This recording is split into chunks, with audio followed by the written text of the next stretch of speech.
Very good morning, students. This is your class for economics, and under this class we are going to start now the chapter number 6, that is banking. All right, and under this chapter let's first go through what is bank. So bank is basically an institution. Bank is basically an institution which accepts the deposit. It accepts deposits from public. Like if public have excess money with them, they can save their money into bank. And what bank will do of it? Bank can grant loan from this to general public. Bank will grant loan to general public, which means the one who have excess money, that will be saved to bank, and with that money, that is this excess money, will be given to that person who is in need. This is how bank creates a balance in the monetary system of the country, by balancing both the parties who have in excess and who are in need. All right, so you are known to some normal banks like PNB, SBI, Punjab and Sindh Bank, and other banks like Bank of Baroda, etc. So these are the basic banks which are known as commercial bank. Let's understand the term, what is commercial bank. So basically, students, the normal bank, the normal institution which we call bank, are not bank, they are commercial bank. They are known as commercial bank. Now, why they are known as commercial bank? Why they are known as commercial bank? They are known as commercial because they are involved in the activities of commerce. That is why they are called commercial bank. They just act as a mid person, as a mid institution which balance the excess and need of the money.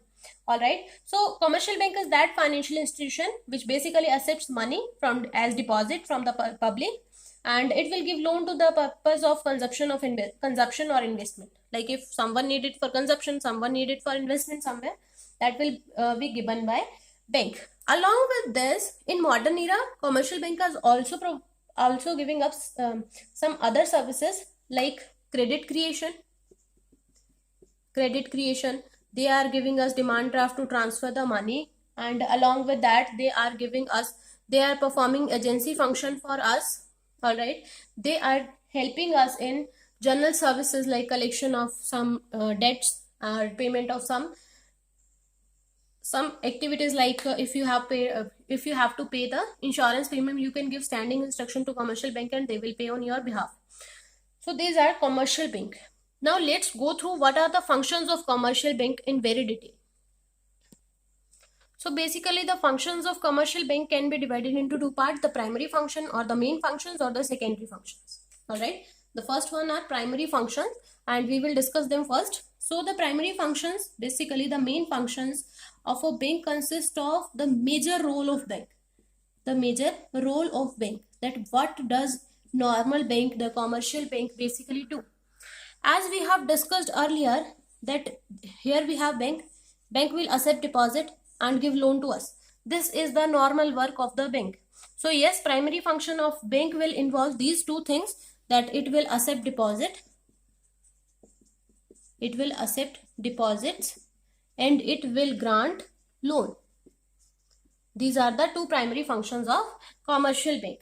Now, which type of deposits are accepted by the commercial bank? So the first one is fixed deposit, FD. This is also known as time deposit, TD. The basic deposit that we have for a number of years, that is fixed deposit. The second one is current deposit, like our current account, that are current deposits.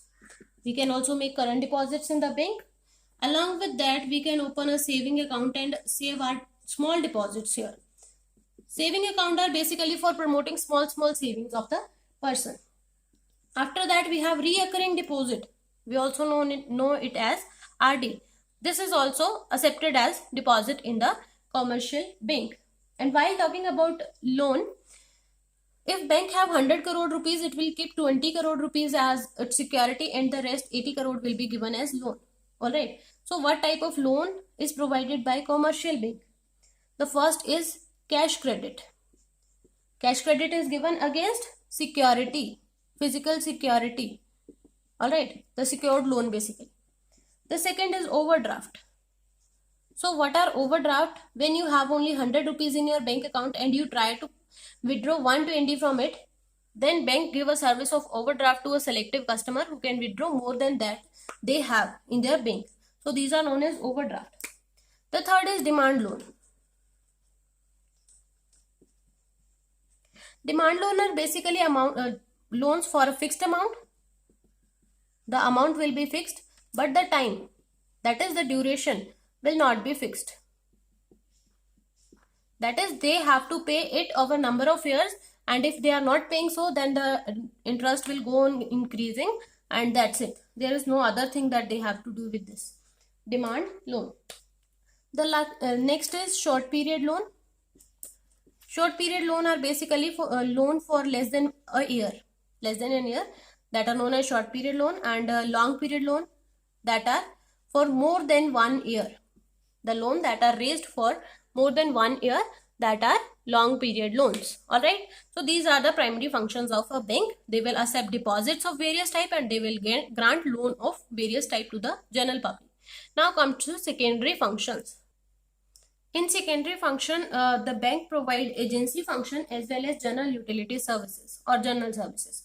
Let's talk about agency function. Bank act as an agent of the customer, and as an agent of the customer, it makes collection and payments on behalf of customer.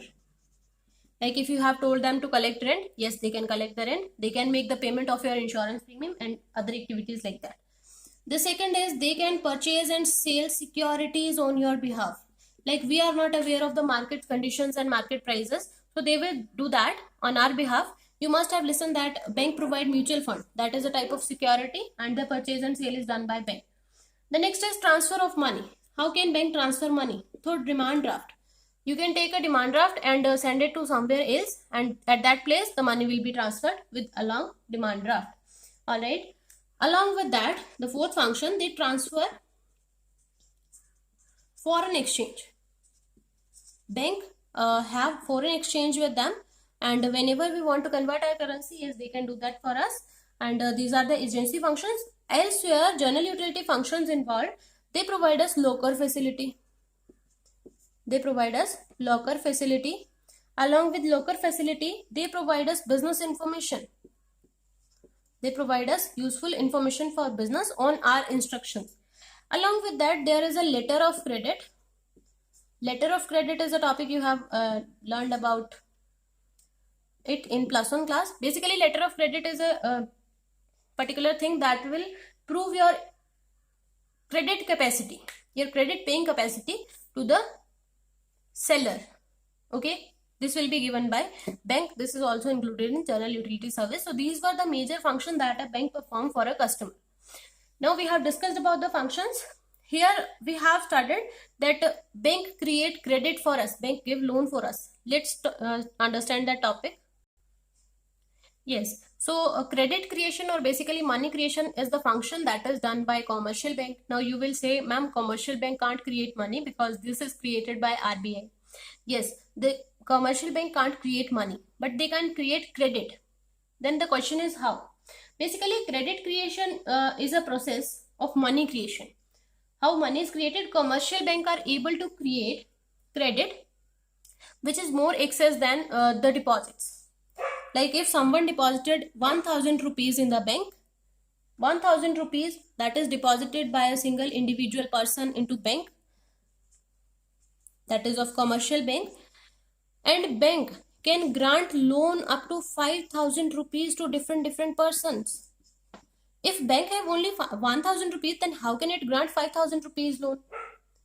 This is not possible because bank can't have 5000 rupees. So this is a very basic concept of credit creation. We will understand it with a basic example. But before that example, we have some assumptions here. That will not change in this condition. The first one is all the payments and receipt. All the receipt and payment will be through bank. That is, there will be no cash involvement in it. The second thing will be all commercial bank will be treated as a single unit.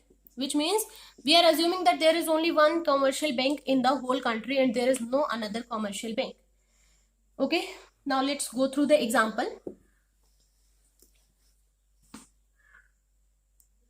So here I am taking an example and I have written these four things: round, deposit, loan and LRR. Now what is LRR? LRR basically stands for legal reserve ratio. Now what is legal reserve ratio? It is a ratio that is compulsory to be kept by bank, which means a certain amount of its deposit. That is, someone have deposited 100 and 10% is the legal reserve ratio, then that means 10 rupees. The 10 rupees will be kept by bank as reserve and the 90 rupees can be given as loan. So this 10 rupees is legal reserve ratio, which is to be kept by bank as their reserve. Okay, so let's take that in the round first. Someone deposited 1000 rupees and according to this legal reserve ratio is 20%, then 200 will be the LRR, and after saving this reserve we have 800 rupees left in the bank which can be given as loan. Now there was a condition that all the payment and receipt will be in the loan itself and there is in the bank itself, and there is only one bank, which means this 800 will be transferred to the person who is getting the loan. Okay, this 800 is transferred to the account of that person, which means that account will have a deposit of 800 rupees in the second round. All right, and after deposit of this 800 rupees, the 20% of it, that is 160, will be taken as reserve and 640 again can be given as loan by the bank. Now from this 640 will be going to the bank of X. This will go to the bank of X. Now X will do one thing, that after it get to the bank of X, what will happen? The 20% of it will again be taken as a reserve and the rest will be given as loan, and this will continue till then. It will continue until this becomes zero in the end. Until this deposit becomes zero in the end, we will give the loan. Now how much amount, which means how much amount we can give as loan. So there is a formula to find out that. That particular thing is known as, that particular formula is known as multiplier. Multiplier means money multiplier. Now what is money multiplier? Money multiplier is the amount of money that bank are able to create in the form of deposit. With every unit of money, it is kept as reserve. Let's understand it with the formula. Money multiplier is 1 upon LRR. So in this case we have 20% as LRR. So I can write it as 20%. So I will write it as 100 by 20. Okay, this will become 5. Which means I can give the loan 5 times of my deposit. My deposit was 1000 rupees in the initial. This was my actual deposit, and I can give the loan 5 times of it, which means 5000 rupees can be given as loan by me.